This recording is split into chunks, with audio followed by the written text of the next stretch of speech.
How to fix GCash OTP not showing up problem. Hi everyone, I'm here to assist you today. Without any delay, let's jump right in. First, open settings and click on apps and notifications. After you click on apps and notifications, click on GCash in here. After you click on GCash here, click on storage and cache.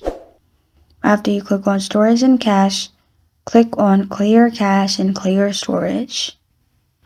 After you do that, close the tab and open Play Store and search GCash.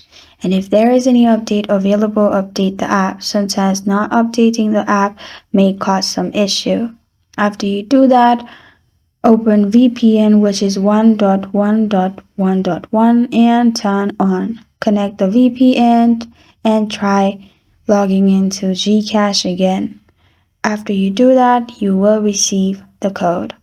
This is how to fix GCash code not showing up problem. Thank you for joining me today. If this video helps you out, please leave a like and subscribe for more. Got a question or want to suggest a topic, comment below. Thank you for watching.